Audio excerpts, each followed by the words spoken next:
This might seem like a weird question, but what makes a city a city?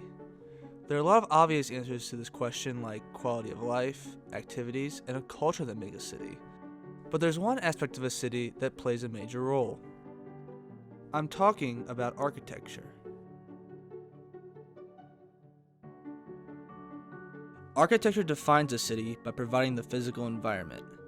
From some of the major cities like New York or Los Angeles, the building structures act as a bridge between the humanities and the sciences.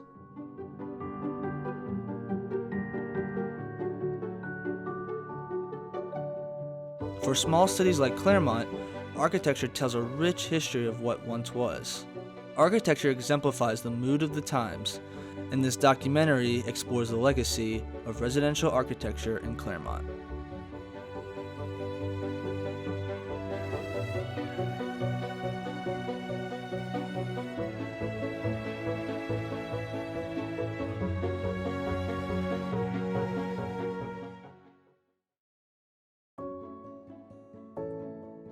Before the incorporation of Claremont in 1907, there really weren't many homes in the region. Claremont was a part of a boom town that went bust, and it wasn't until Pomona College took over the abandoned Claremont Hotel in 1888 that things started to turn around. The earliest houses in Claremont were Victorian-style homes, which emphasized vertical lines and flat wall surfaces. A Victorian house is basically one that had a lot of vertical massing, large massing, 2-3 stories, really steep roofs, a lot of ornate trim, bay windows, and the whole concept for the Victorian house was that it had to be beautiful. Buildings, fashion, accessories, furniture should all be beautiful, but not necessarily practical. Charles Bird Sumner is considered the godfather of Pomona College, and his beautiful home still stands today. Here's the Renwick House that is also a Victorian-style home. See the tower, wraparound porch, and various windows? From the history book, the Claremont Hall, the first location of Pomona College, was a beautiful Victorian building. Great prosperity and invention happened during Queen Victoria's reign, which contributed to these fashionably affordable houses. College Street, between 1st and 2nd Street, exemplifies the Victorian era in Claremont. These survivors only represent dozens or so Victorian structures which once lined the streets of the village area.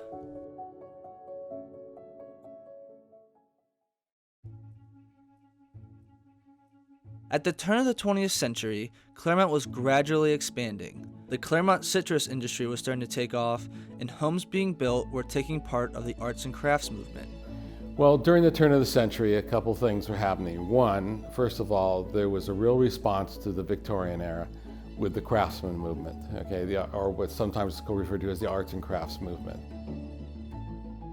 Instead of all these ornate buildings, was simple buildings made out of natural materials and using natural woods.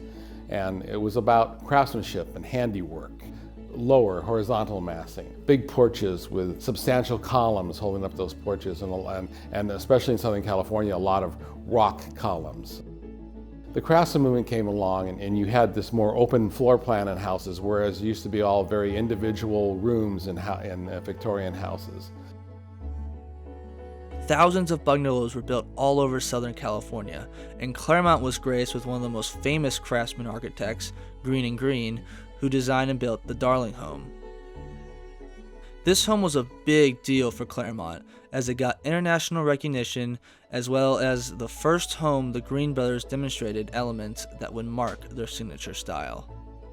Bungalow almost became the word for any small-size family home, regardless of what its style was. It was about making home ownership more affordable.